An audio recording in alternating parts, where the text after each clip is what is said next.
तो ये law subject में सबसे पहले तुम्हारे 3 कैटेगरीज में बांटता हूं, that is category A, B and C. A B C category में बांटने से ये होगा कि यू नो कि कौन से चैप्टर्स को तुमको प्रायोरिटी पे रखना है, किसको प्रायोरिटी पे नहीं रखना है। तुमको नोट करना है, तुम भी नोट कर लो ये साथ ही साथ, ठीक है। जो कैटेगरी ए है उसमें तुम्हारा सबसे पहले आता है इंडियन कॉन्ट्रैक्ट एक्ट। हो गया। इसमें क्या आता है तुम्हारा? Indian contract act. Indian contract act कितने मार्क्स को आएगा बाबू?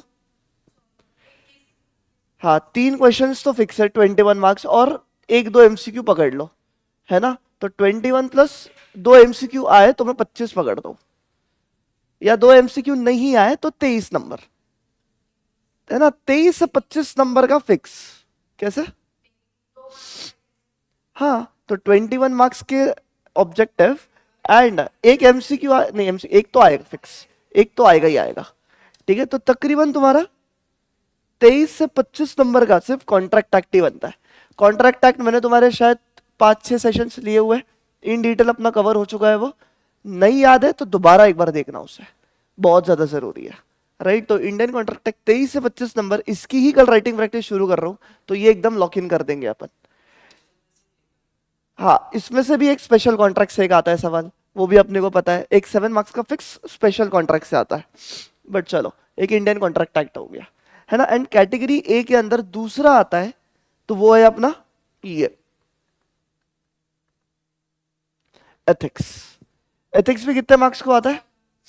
14 मार्क्स का सब्जेक्टिव, और उसके पकड़ लो तुम 2 से 3 एमसीक्यू, 2 से 3, तो 14, 2 एमसीक्यू तो फिक्स आएगा, 3 आया तो बहुत ही बढ़िया, राइट। तो 14 मार्क्स तो है, सब्जेक्टिव है ही है। ऑब्जेक्टिव कितना हो गया? 14 प्लस 4 18, सो 18 से 20 नंबर सिर्फ किससे आएंगे तुमको? एथिक्स। तो एथिक्स तो सिर्फ 15 पेज है, क्या 15 पेज रट नहीं सकते? देखो, समझना तो बहुत बेसिक है एथिक्स में। हाँ, वो होता ही रहता है, इंस्टीट्यूट वैसी है। तो बेसिकली एथिक्स के तुम्हारे डेफिनेटली पूरे नंबर बन सकते हैं। तो तुम यार देख लो, 25 और 20 कितने हो गए? 45 मार्क्स का पेपर इधर ही बन जाता है तुम्हारा, आधा पेपर कैटेगरी ए खत्म। मैं सिर्फ कैटेगरी ए में इसको ही रखूंगा, ये फिक्स आएगा, है ना। बता भी दूं, question number 2, question number 1 MCQ आता है, question number 2 Indian contract act, दोनों क्वेश्चंस। और फिर क्वेश्चन नंबर 8 जो लास्ट वाला है, उसमें से पहला क्वेश्चन तुम्हारा रहेगा कॉन्ट्रैक्ट एक्ट का, दूसरा रहता है कंपनीज एक्ट का, है ना, केस स्टडी होती है, राइट। और एथिक्स का क्वेश्चन नंबर क्या होता है तुम्हारा? हाँ, मतलब वो जनरली वेरी करते रहेगा, 7, 6 उसमें, पर पूरा एक क्वेश्चन, दोनों क्वेश्चन इसका रहेगा, एथिक्स का रहेगा, तो इतना लोड नहीं लेना है उसको।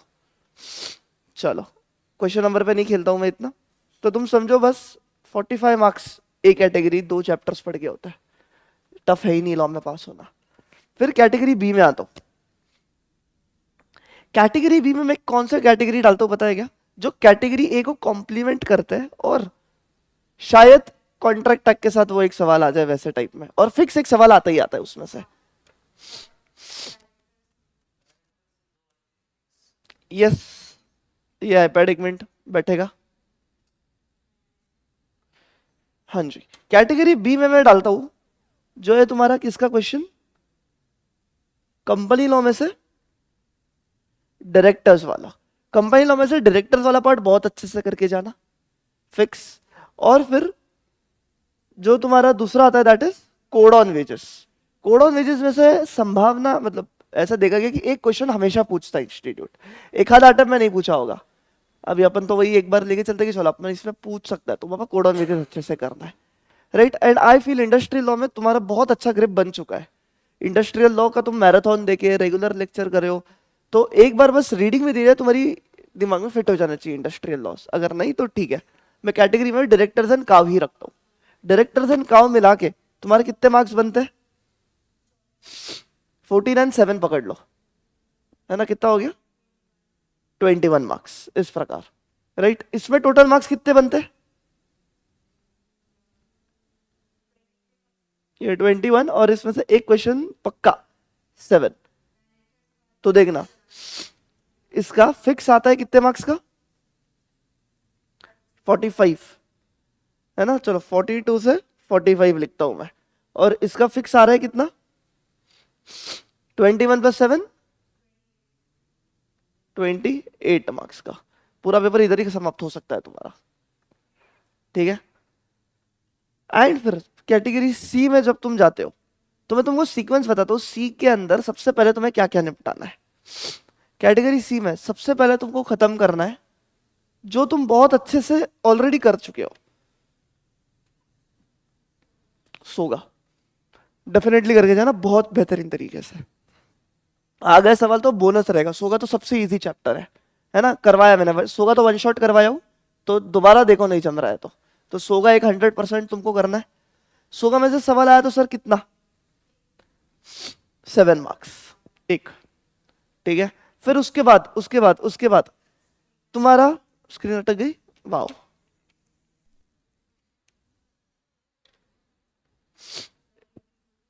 खिड़की खुली है, हाँ तो इसी क्यों लगा है, बरोबर है, बंद करना भी। यस, सोगा 7 मार्क्स। फिर देखो तुम्हारा मैं लेता हूं फैक्ट्रीज एक्ट, फिर आता है अपना पोगा, ईएसआई, ईपीएफ, है ना। ये भी इजी थी चैप्टर है, डेफिनेटली मेरा सजेशन ये रहेगा कि तुम करो ही करो इसको भी, राइट। तो सोगा, फैक्ट्रीज एक्ट, ईएसआई, ईपीएफ। तो मेरा ऐसा अजम्पशन है कि कोड ऑन वेजेस से एक सवाल रहेगा। अभी इंडस्ट्रियल लॉ के कितने सवाल हो गए, एक ही, उसमें 2 सब क्वेश्चंस, एक कोड ऑन वेजेस का होगा और एक इन चारों में से कोई होगा। तो कोड ऑन वेजेस तो करके ही जाओ, और ये चैप्टर्स तो मैंने क्लास में मैराथन में तुमको बहुत रटा दिया हूँ बहुत अच्छे से। तो सजेशन रहेगा कि इंडस्ट्रियल लॉ को अगर तुम पावर बना सको तो पूरा एक क्वेश्चन निपट जाएगा तुम्हारा, ठीक है। ये हो गया। फिर तुम्हारा, हाँ ये पूरा मिला के 7 मार्क्स बोल लो, ठीक है। फिर तुम्हारा क्या आ गया, कंपनी लॉ, रिमेनिंग पार्ट, है ना, कंपनी लॉ का रिमेनिंग पार्ट ये।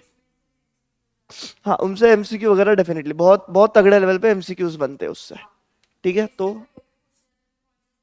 हाँ सेक्शन नंबर आता है जनरली, पर अभी ठीक है उस पर अपन नहीं ट्राई कर सकते। वो एक दो क्वेश्चन सेक्शन नंबर तुम पूरी किताब का कंपनी लॉ के याद कर सकते हो, बट इंडस्ट्रियल लॉ और कमर्शियल लॉस के नहीं कर सकते। कंपनी लॉ तो क्या एक ही एक्ट है ना, तो एक एक्ट के याद करना पॉसिबल है। अपने इंडस्ट्रियल एंड कमर्शियल में 10 एक्ट है, 10 एक्ट के तुम बहुत टफ पड़ जाता है याद करने के लिए। हाँ और बाकी चीजें भी बहुत है अपने पास करने के लिए, सिर्फ लॉ ही नहीं पढ़ना है, तो उसको गोली मारो। इंडियन कॉन्ट्रैक्ट एक्ट के मैं जितने क्लास में करवाया है, अग्रीमेंट, कॉन्ट्रैक्ट, वो सब याद रखो, दैट्स इट। फिर तुम्हारा कंपनी लॉ हो जाता है यहाँ पे। देखो सबसे पहले सी कैटेगरी में करना तो ये करना, ठीक है। फिर उसके बाद सी कैटेगरी का भी सी कैटेगरी में बोलूंगा करना हो तो, फिर करना तुम्हारा LLB, partnership act and negotiable instruments act, इस प्रकार। समझे क्या तुम? एक आधा क्वेश्चन बनता है देख, पर वो भी फिक्स नहीं है, मतलब एलएलपी, पार्टनरशिप, नेगोशिएबल फिक्स नहीं है कि आता ही आता है, इसीलिए। और बहुत थोड़े बहुत लथार्जिक चैप्टर से ये, तो इसको इतना भाव मत दो मेरे हिसाब से, भाव तुम्हें पता है अभी किसको देना है। सो मैं इसको ऐसे नाम दे देता हूं, C1 and C2। So this will be your category for law. समझा? तो तुम्हारी स्ट्रेटेजी बहुत सिंपल होनी चाहिए रे। सबसे पहले लॉ में तुमको एकदम रट लेना, एकदम पी लेना है किसको, कॉन्ट्रैक्ट एक्ट को, फिर एथिक्स को, फिर directors and code on wages को, और फिर सोगा तो कर ही लेना, क्या ही लोड है उसमें। बचा हुआ किस प्रकार, अभी जिसको इंडस्ट्रियल लॉ स्ट्रांग है तो इंडस्ट्रियल लॉ तोड़ो, जिसका कंपनी लॉ स्ट्रांग है कंपनी लॉ तोड़ो। मैं कहूंगा इन दोनों में से एक तो डेफिनेटली तोड़ना है तुमने, फैक्ट्रीज एंड इसमें से कंपनी लॉ के। डन बात? समझा? तो दिस इज योर कैटेगरी, बहुत अच्छे से पढ़ लो, बाकी तो बहुत आसान है।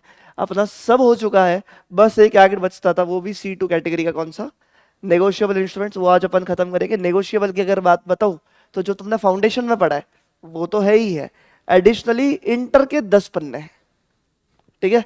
तो आज अपन वो पूरा कवर करते हुए चलेंगे। मतलब प्रैक्टिस, तुम्हारे जो नोट्स है नोट्स में आखिरी में देखी हो क्या कभी?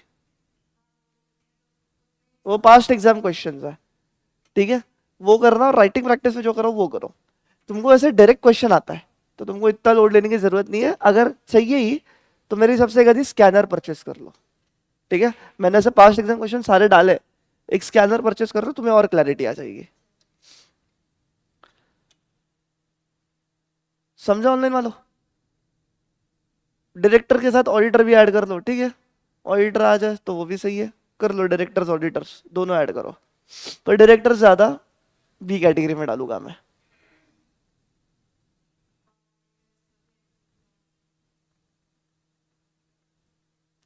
समझे? डायरेक्टर है ना, इसी की केस स्टडी की पीडीएफ प्रोवाइड करो। भाई मेरी तो बहुत बड़े लेवल पे तुमको दी है ना यार, क्या बात कर रहे हो। इंडियन कॉन्ट्रैक्ट एक्ट की अगर तुम देखोगे, एक केस स्टडी आती है इंडियन कॉन्ट्रैक्ट एक्ट की आखिरी सवाल में।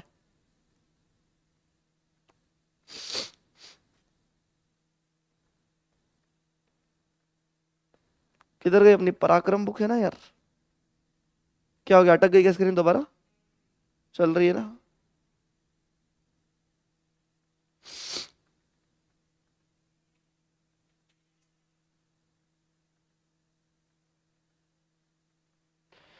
चलो ठीक है, अभी ढूंढते नहीं बैठूंगा, बट कॉन्ट्रैक्ट एक्ट की तो बहुत ज्यादा है, बाकी दीपेश सर से मांग लो बॉस, ठीक है।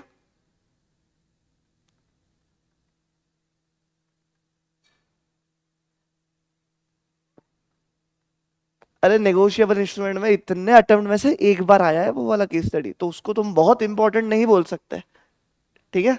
वो एक आधा धप्पा अगर इंस्टीट्यूट देना चाहे तो वो धप्पा तो तुमको सी कैटेगरी में से, एलएलपी में से भी दे सकता है। एक आधा क्वेश्चन का धप्पा मिलेगा, ये अजम्पशन में चलो, ठीक है। This analysis is on the basis of something which is seen from past so many years. एक आधा टाइम में नेगोशिएबल का केस स्टडी पूछ लिया तो उसको मैं इतना कंसिडर नहीं करूंगा, ठीक है।